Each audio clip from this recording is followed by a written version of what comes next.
When you think of the word freak show, most people imagine dusty old circuses with oddities on display. But the truth is, some of these performers turned the tables entirely. They took what the world saw as strange or shocking and transformed it into fortune. Big fortune. From sideshow tents to international fame, their stories prove that being different can pay off in ways most of us never imagine. So buckle up, because we're about to dive into the lives of 15 freak show performers who didn't just survive, they became millionaires. Number 15.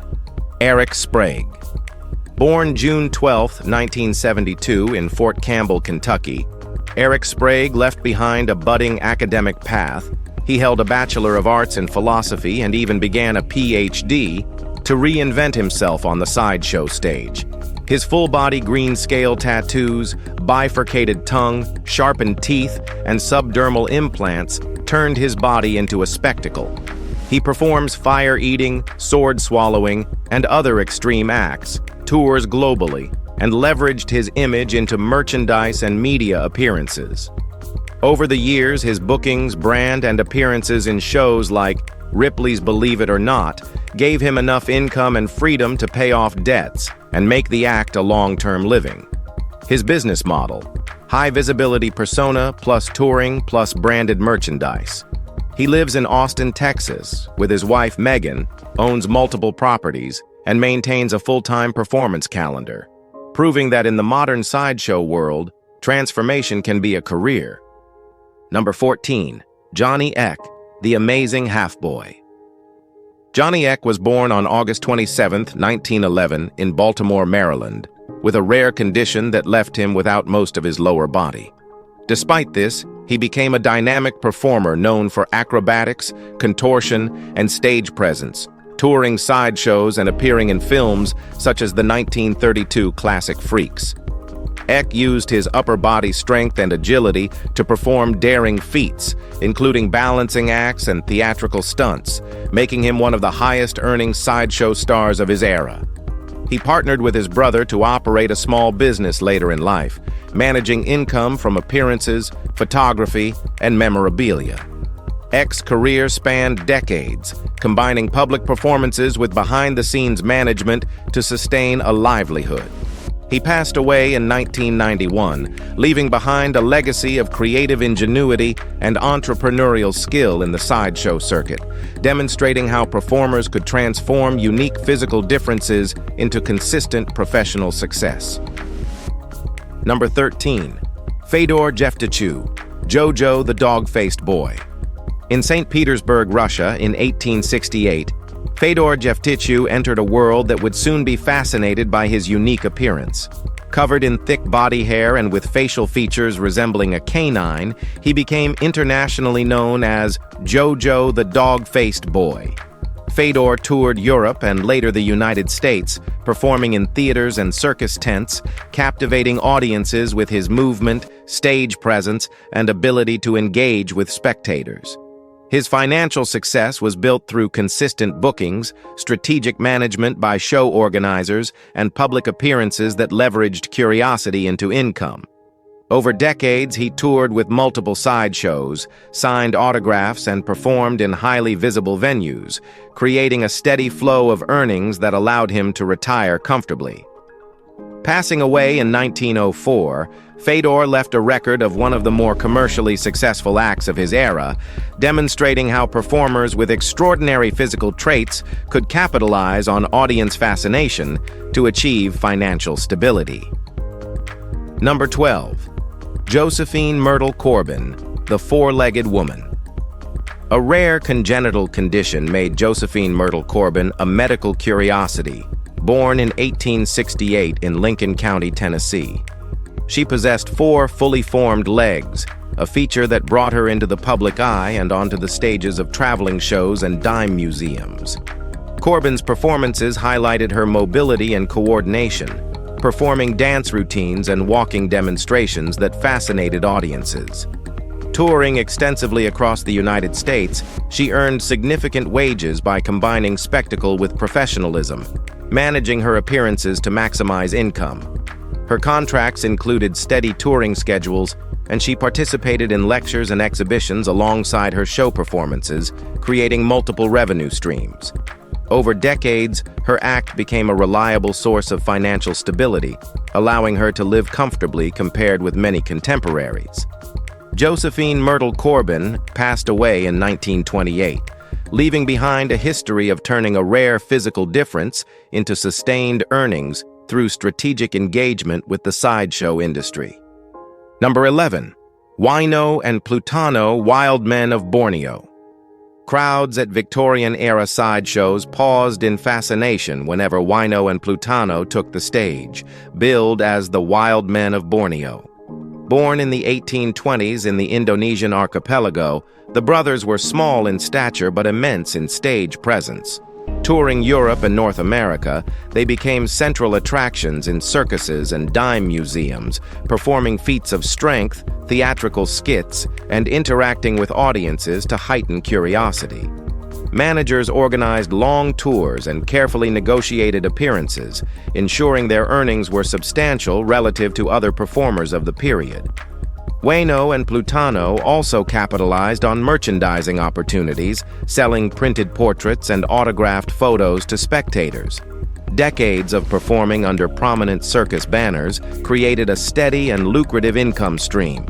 Their work demonstrates how sideshow performers with unusual physical traits could combine spectacle, discipline, and market strategy to achieve a level of financial success rare in the entertainment industry of the 19th century. Let's move on. Number 10. Mary Ann Bevan, world's homeliest woman. The early 20th century brought Mary Ann Bevan into the public eye after she developed acromegaly, dramatically altering her facial features. Born in 1874 in London, England, she turned what might have been personal hardship into a source of income by joining traveling fairs and sideshows across Britain and the United States.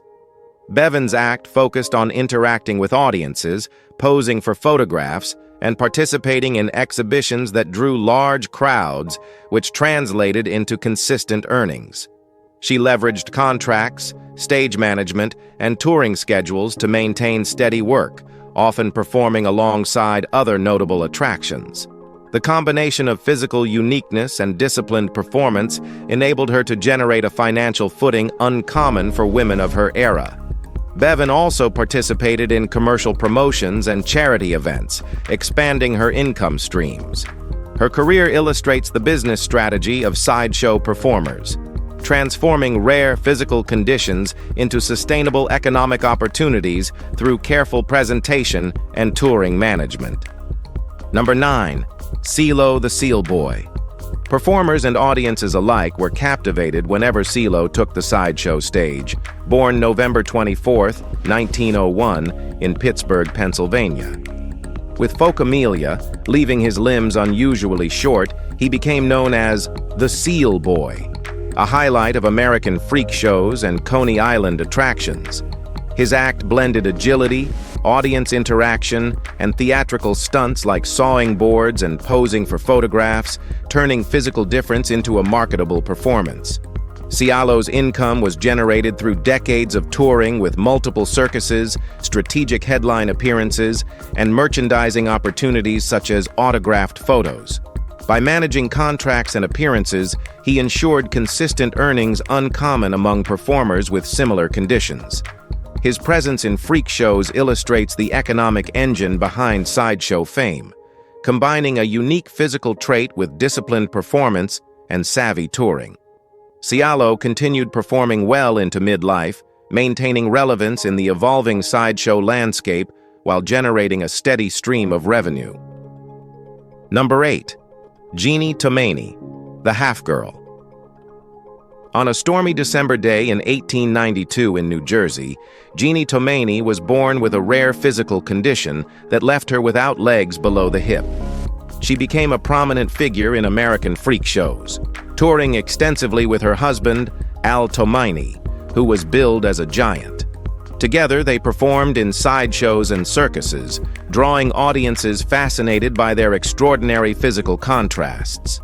Genie's earnings came from decades of stage appearances, public exhibitions, and interactions with spectators that went beyond mere curiosity, turning fascination into income.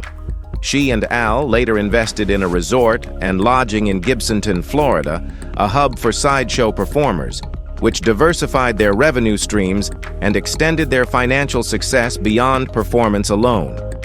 Genie's career demonstrates the practical side of freak show economics, leveraging uniqueness, touring strategy, and entrepreneurial ventures to achieve sustained income in a competitive sideshow circuit. Number 7. Horace Riddler, the Great Omi. A tattooed spectacle from Surrey, England, born March 26, 1882, Riddler transformed his appearance with full-body stripes, sharpened teeth, and stretched ears, becoming known as the Great Omi, or the Zebra Man. After World War I service, he shifted into sideshow and circus work, performing in England, France, and the United States. His act combined visual shock, theatrical costuming, and disciplined touring schedules, allowing him to command top billing in fairs and circuses. Riddler's income came from headline appearances, extended tours, and high-profile bookings, making him one of the highest-paid performers in his era. Strategic self-branding ensured that he wasn't just a sideshow curiosity, but a sought-after attraction, with posters, programs, and stage presentations amplifying his visibility. Retiring in Sussex, he left a financial and cultural mark on the sideshow circuit, demonstrating how controlled spectacle and careful career management could translate extreme physical transformation into sustained economic success in early 20th century freak shows. It's time for number 6, Grace McDaniel's The Mule-Faced Woman. March 17, 1888, saw the birth of Grace McDaniels in rural Iowa, a woman whose appearance became central to traveling freak shows across the U.S. and Canada. Known as the Mule-Faced Woman, she earned reported weekly wages of $175 while performing in sideshows, interacting with audiences, and participating in exhibitions that combined shock and curiosity. McDaniels insisted on the billing name Mule-Faced Woman, rejecting demeaning labels, and structured her tours to maximize both earnings and control over her schedule. Her income extended through stage performances, autographs, and consistent appearances at traveling circuses, providing financial stability uncommon for performers with extreme physical differences at the time. She balanced public spectacle with practical management, navigating contracts and tours to maintain a steady revenue stream. McDaniels passed away in 1958, leaving behind a record of effective monetization of unique physical traits in the early American freak show circuit. Number 5. Artie Atherton. Born in 1890 in Michigan, Artie Atherton became a standout in the American freak show circuit due to his extremely thin frame, weighing under 50 pounds as an adult. Marketed as the living skeleton, he performed acrobatics, balancing acts, and contortion routines across traveling circuses and dime museums, turning audience fascination into income. Atherton's earning strategy relied on consistent touring schedules, carefully negotiated performance fees, and headline appearances that maximized audience draw. In addition to solo performances, he occasionally collaborated with family members in sideshow acts, broadening revenue streams. His act blended visual shock with disciplined stagecraft, enabling him to earn wages higher than many contemporaries with more conventional appearances. Over decades, Atherton maintained steady bookings, demonstrating how performers could monetize extreme physical traits through careful management of contracts, tour routes, and audience engagement. His career exemplifies the economic dimension of sideshow fame, showing that striking physical uniqueness could be transformed into a sustainable professional venture. Number 4. Peter Robinson, the Living Skeleton. Emerging in 1876 in England, Peter Robinson became a central attraction in sideshows across Europe, the United States, and Japan due to his extremely thin physique. Marketed as the living skeleton, He performed endurance feats, balancing acts, and audience interactive demonstrations, turning his rare physical condition into a reliable source of income. Robinson's touring strategy included long-term contracts with major circuses and dime museums, ensuring frequent headline appearances that maximized earnings. He combined performance skill with disciplined scheduling, often appearing alongside other unusual acts to heighten audience curiosity and revenue. Merchandise, such as signed photographs and promotional materials, further supplemented his income. Over decades of continuous touring, Robinson leveraged his unique appearance to sustain a financially stable career uncommon for performers of his era. His work demonstrates how physical anomalies in freak shows could be transformed into professional, income-generating spectacles, blending theatrical performance with practical management of bookings, audience engagement, and long-term tour planning. Number 3. Madame Clofulia Swiss Giantess. Born in Switzerland in 1826, Madame Clofulia towered over 7 feet tall, quickly becoming a central figure in European freak shows and circus exhibitions. Her extraordinary height drew massive crowds across France, Germany, and England, where she performed in major venues and royal exhibitions, often headlining alongside other unusual acts. Clofulia's income was generated through carefully managed touring schedules, high-profile appearances, and premium billing fees, making her earnings substantial for the era. Her stage presentation combined stature with poise and controlled interaction, enhancing the spectacle for audiences while maximizing revenue. Over decades of touring, she became one of the highest-earning giant performers of the 19th century, participating in fairs, circuses, and exhibitions that paid attention to both novelty and professionalism. By leveraging her unique physical traits strategically, Clofulia demonstrated how freak show performers could turn extraordinary bodily characteristics into consistent, long-term income streams in the competitive European sideshow market. Number 2. Frank Fez Harrington the Human Frog. Extraordinary flexibility and spring-like agility defined Frank Harrington, born in 1895 in Boston, Massachusetts, and earned him the nickname the Human Frog. He toured North America with traveling circuses and sideshows, performing contortion, jumping feats, and balancing stunts that captivated audiences. Harrington turned his rare physical skill into consistent income through carefully scheduled tours, headlining appearances, and promotional photography. Strategic contracts with multiple venues ensured he earned more than many performers with conventional abilities. Over decades, he leveraged both stagecraft and personal branding to maximize audience interest and revenue, often performing alongside other freak show acts to draw larger crowds. His discipline in showmanship, touring management, and publicity exemplifies how specialized physical abilities could be transformed into a sustainable and financially rewarding sideshow career in the early 20th century. Number 1. Charles Stratton Jr., Little Napoleon of sideshows. Charles Stratton Jr. was born in 1890 in Philadelphia and grew into one of the most inventive sideshow performers of his era. Standing at a height well below average, he turned stature into spectacle, creating elaborate stage routines that combined comedy, acrobatics, and audience interaction. Unlike performers who relied solely on shock value, Stratton curated acts that entertained and engaged, elevating freak show presentations into more structured theatrical experiences. He toured extensively across the United States and Europe, appearing in circuses, fairs, and traveling exhibitions, and commanded top billing fees for his performances. Income came not just from ticket sales, but also from signed photographs, premium appearances, and merchandising opportunities arranged through circus managers. Collaborating with other unusual performers, Stratton designed performances that highlighted contrasts, coordinated stunts, and theatrical timing, maximizing crowd draw.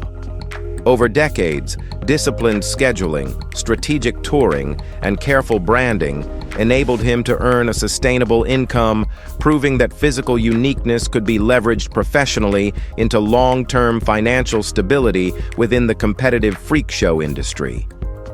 Step into a world of discovery where every story, every insight, and every moment of curiosity comes alive.